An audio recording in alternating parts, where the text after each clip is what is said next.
시청자 여러분 안녕하십니까? 뉴스플러스 시작하겠습니다. 더불어민주당은 신천지 압수수색 영장을 반려한 대구지검을 비판했습니다. 각 당은 총선을 앞두고 민심을 붙잡기 위해 부동산 정책을 발표했습니다. 서울시가 QR코드를 이용해 대여와 반납을 할 수 있는 뉴따릉이를 도입합니다. 중앙재난안전대책본부가 지난 1일 대구시 코로나19 대응 지침을 개정 발표했습니다. 천안시에서는 시에 있는 신천지교회 시설물 8개소를 폐쇄 조치했습니다. 한 주간의 국회 소식입니다. 검찰개혁에 힘을 쏟으면서 최근 검찰과 여당은 부딪히는 일이 많은데요. 지난 4일 더불어민주당은 대구지검을 강하게 비판했습니다. 대구지검이 신천지 압수수색 영장을 반려했기 때문인데 자세한 소식 전해드립니다. 지난 4일 국회 더불어민주당 원내대표 회의실에서 열린 최고회의에서 이해찬 대표와 최고위원들은 모두 발언을 통해 신천지 교단에 대한 수사를 주저하는 대구지검을 비판했습니다. 이런 비협조는 코로나19 대응 전선에 어려움이 많습니다. 검찰은 직시 강제 수사를 통해 제대로 된 명단과 시설 위치를 하루빨리 확보해야 할 것입니다.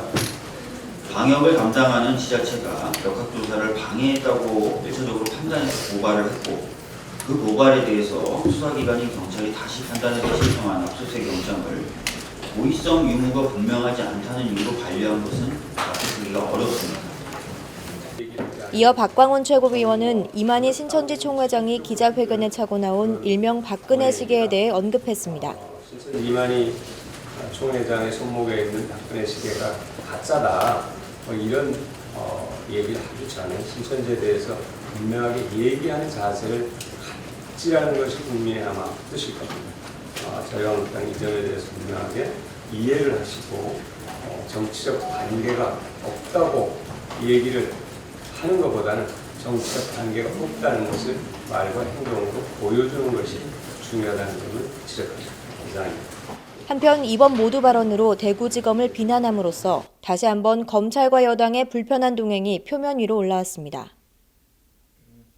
부동산 투기, 갭 투자 등은 꼭 해결해야 하지만 해결하기 어려운 문제이기도 합니다. 각 당은 총선을 앞두고 이 부동산 불평등을 해소하기 위한 부동산 정책을 발표했습니다. 정의당 기자회견 현장에 JJCTV가 다녀왔습니다.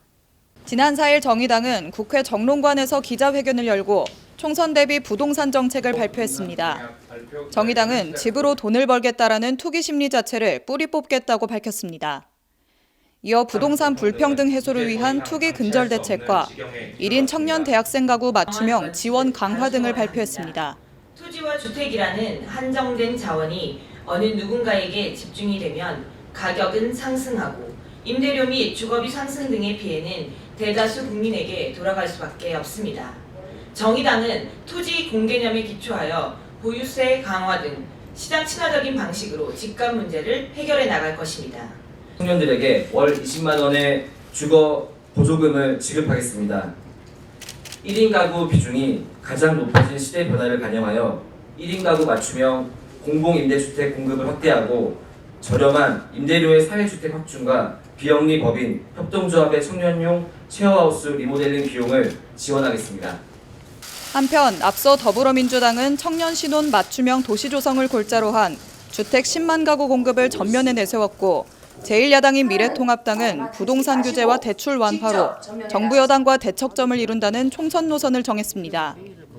청년 주거 문제와 집값 문제는 민심과 맞닿아 있어 4.15 총선이 얼마 남지 않은 지금 유권자들의 선택이 어디로 향할지 귀추가 주목되고 있습니다. 수도권 소식입니다. 가구마다 개별 주소가 있는 아파트나 연립주택과 비교하면 원룸이나 다가구 주택은 건물 주소만 있는 경우가 일반적인데요. 강북구는 이들 주택에 동이나 층, 호와 같은 도로명 상세 주소를 부여하기로 했습니다. 강북구가 다가구 주택이나 원룸 등에 거주하는 입주민의 편의를 위해 도로명 상세 주소를 직권으로 부여합니다. 건축물 대장에 동이나 층, 호가 기재돼 있는 아파트와 연립주택과 달리 원룸이나 다가구 주택은 개별 가구를 구분짓는 상세 주소가 없는 경우가 많습니다. 또 기입을 원할 때도 건물 소유주나 임차인이 별도로 신청하는 불편함을 감수할 수밖에 없었습니다. 이에 따라 강북구는 건축물 대장 등의 서류를 검토하고 호별 출입구를 확인하는 등 현장 방문을 거쳐 이들 주택의 상세 주소를 부여할 계획입니다. 30일간의 의견 제출 기간이 지나면 변동된 주소가 서면으로 고지됩니다.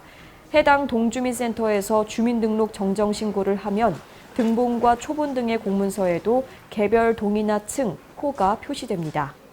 강북구는 도로명 상세 주소를 더욱 효율적으로 사용할 수 있도록 상세 주소가 기재된 표지판을 무료로 배부할 예정입니다.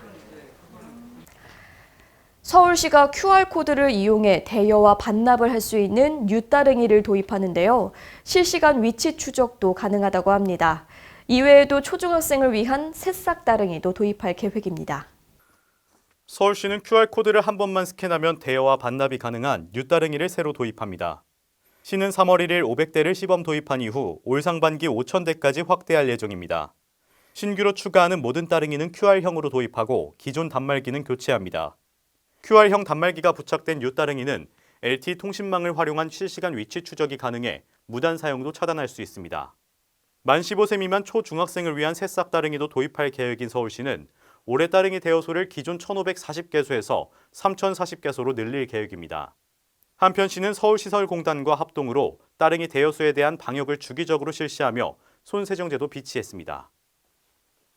계획도시인 분당구는 어린이공원 내에 놀이터와 운동공간, 쉼터를 함께 조성했는데 시설이 오래되다 보니 이용하기가 꺼려지거나 위험한 곳도 있습니다. 이러한 어린이공원을 대상으로 분당구가 전면 리모델링 사업을 추진합니다. 분당군의 어린이공원 73곳 중에서 재정비 후 10년이 넘어 안전사고 우려가 있는 공원을 우선으로 리모델링을 시행하는데요. 이미 2018년에 3곳, 작년에 9곳, 총 12곳을 재정비한 바 있습니다. 올해는 재난안전특별교부세와 특별조정금으로 확보한 45억 원으로 서당, 분당, 느티나무 어린이공원 등 12곳과 보행자 전용도로 2곳을 대상으로 재정비 사업을 추진하고 있습니다. 저희 2020년 올해에는 어린이공원 12개소를 대상으로 사업을 진행하고 있으며 지금 현재 영역 설계 중에 있습니다. 이 공간은 자연 속에서 마음껏 뛰어놀 수 있는 어린이들의 놀이 공간과 어르신들만의 운동 및 휴게 공간까지 복합적인 커뮤니티 공간이 될 수 있도록 최선을 다해서 조성을 하고 확대해 나갈 예정이니 많은 관심 부탁드립니다. 지난해 정비한 공원 가운데 자연 지형을 이용한 놀이시설과 미스트 자동 분사시설을 갖춘 곳이 주민들의 호응을 얻었는데요.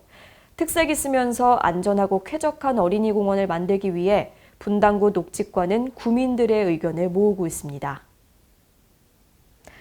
코로나19의 지역사회 확산, 우려가 큰 만큼 대비도 철저해지고 있습니다. 의왕시는 보건소 업무를 중단하고 코로나19 검진을 위한 음압 텐트를 설치했습니다. 의왕시는 코로나19의 확산을 막기 위해 상황 종료 시까지 보건소와 청계보건기소의 모든 업무를 중단하기로 했습니다. 또한 비상 상황에 대응하기 위해 기존 의왕시 보건소 선별진료소 이외에도 오전동 시티병원 응급실 앞에 추가로 음압 텐트를 설치하고 선별진료소로 추가 지정해 운영하고 있습니다. 이번 음압 텐트 설치를 통해 코로나19 증상이 의심되는 시민들의 검진이 신속하게 이뤄지고 있습니다. 이에 따라 만에 하나 발생할지 모르는 바이러스 지역 확산을 사전에 막고 보다 안전하게 대비할 수 있을 것으로 보입니다. 광역시 소식입니다. 대전시가 법률복지 사각지대에 있는 이들을 위해 취약계층 무료 법률 서비스 지원을 확대합니다. 대전시가 법률 서비스 접근이 어려운 사회 취약계층의 무료 법률 상담을 위해 법률 홈닥터 사업을 확대 운영합니다.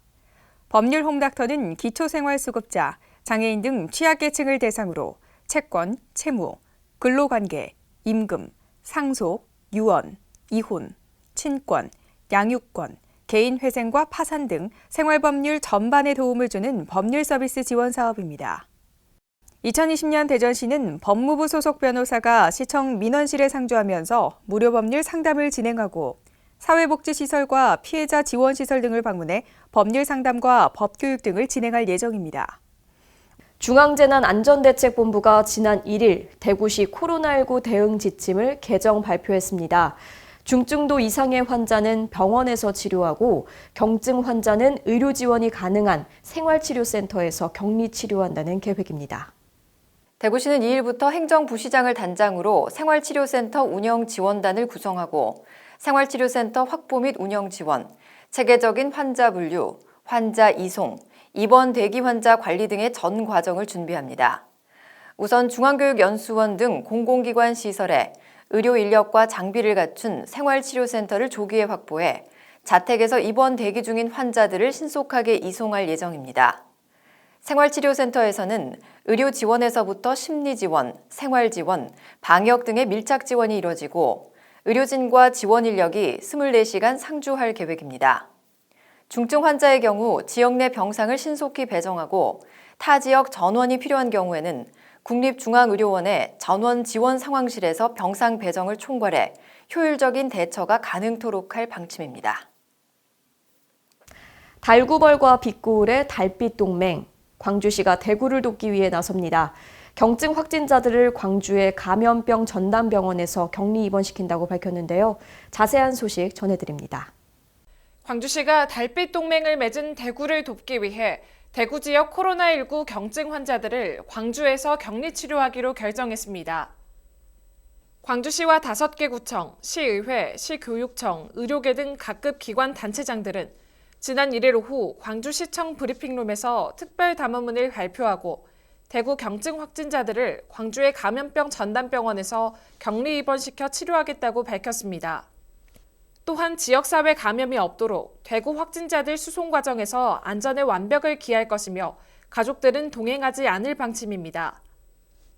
광주시는 전염병 확산 방지도 국민의 모든 역량을 결집해 극복해야 한다며 이것이 지난 100년간 이어온 3.1 독립운동의 정신이며 40주년을 맞이하는 5.18 민주화운동의 정신이다라고 강조했습니다. 다음은 강원도 소식입니다. 평창군에서는 2020 평창 세계 태권도 한마당 대회를 위한 공동협약식이 열렸습니다. 2020 평창 세계 태권도 한마당 대회를 성공적으로 개최하기 위해 평창군과 국기원이 공동협약을 맺었습니다.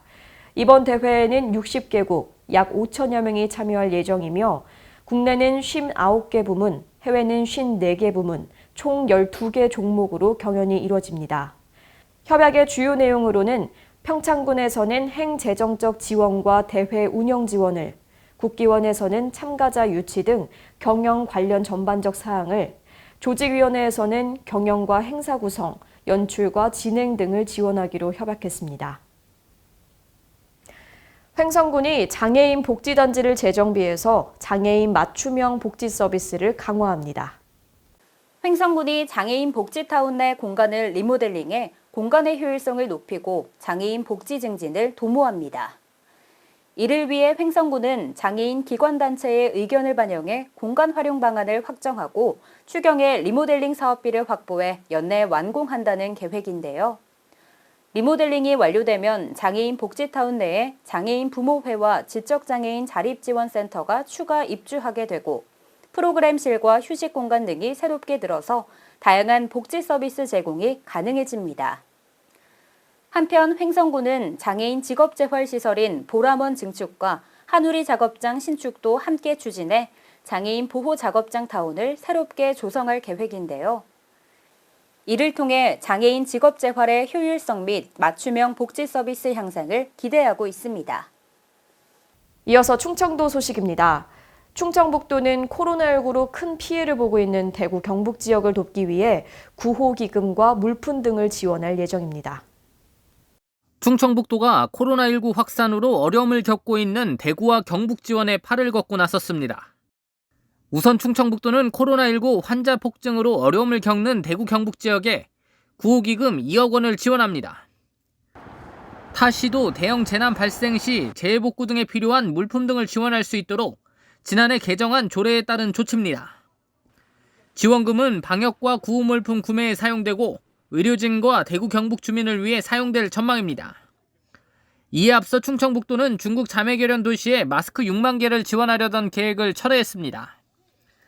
지원하려던 마스크는 도내 기업 중 마스크가 필요한 기업에 분배하고 대구 경북에도 전달할 예정입니다.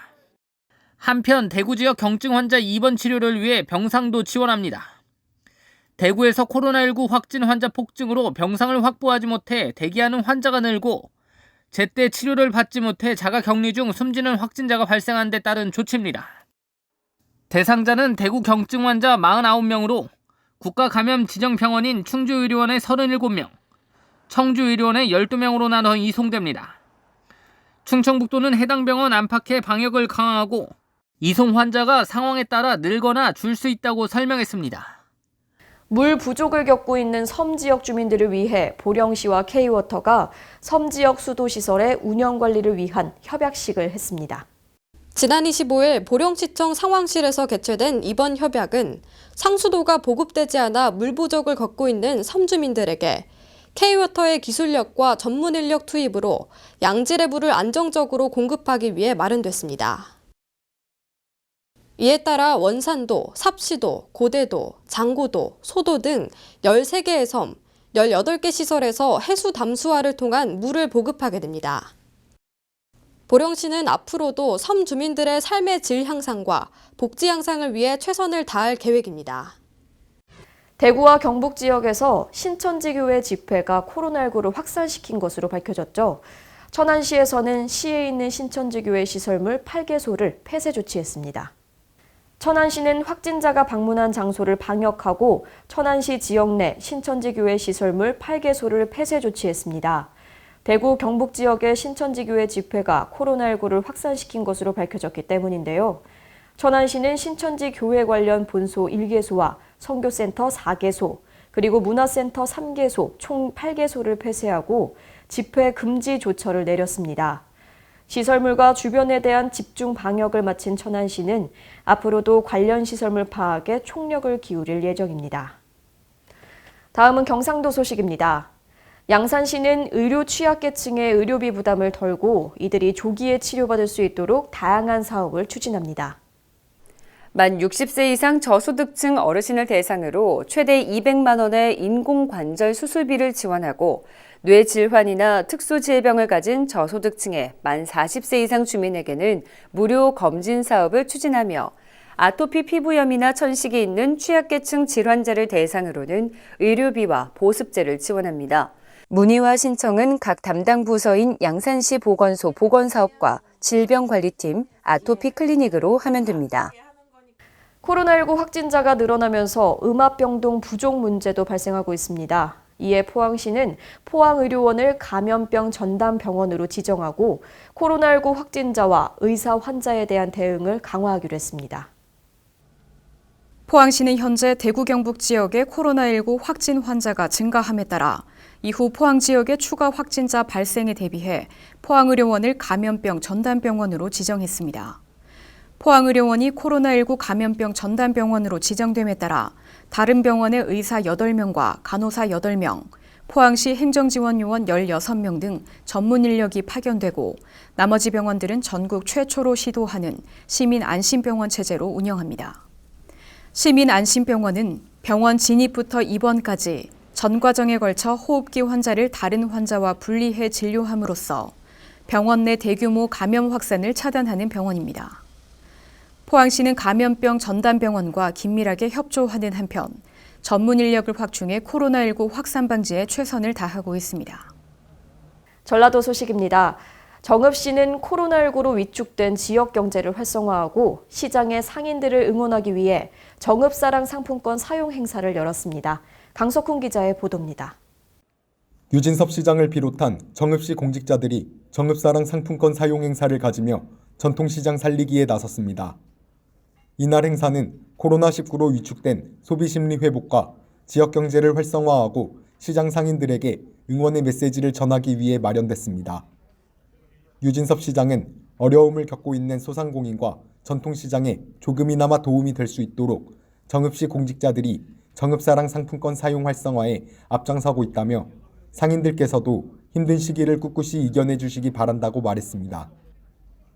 이어 어려운 시기인 만큼 시민들도 정읍사랑 상품권 구매에 적극 동참해 지역경제 회복에 함께 힘써주길 바란다고 당부했습니다.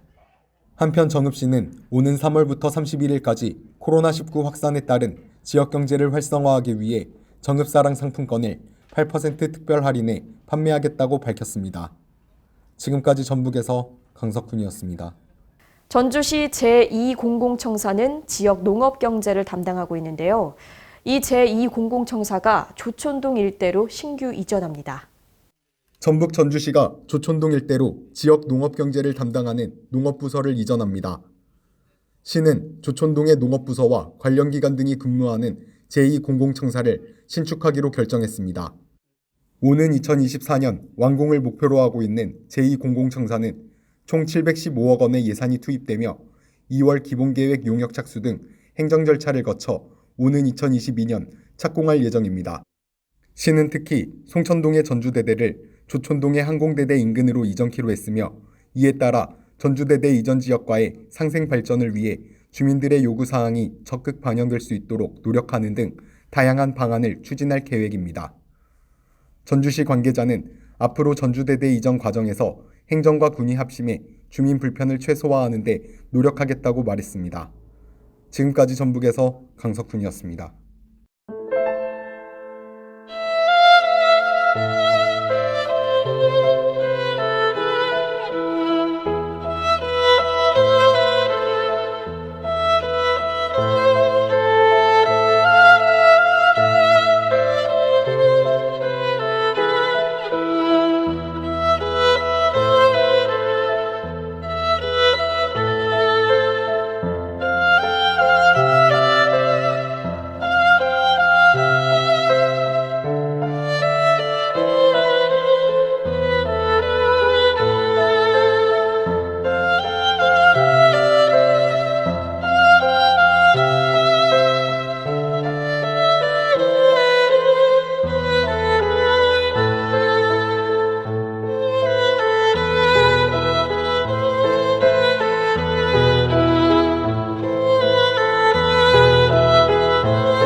환절기에 접어들면서 낮과 밤의 기온차가 커지고 있습니다. 면역력 관리에 특히 신경 써주시기 바랍니다. 이상 뉴스플러스 마칩니다. 시청해주신 여러분 고맙습니다.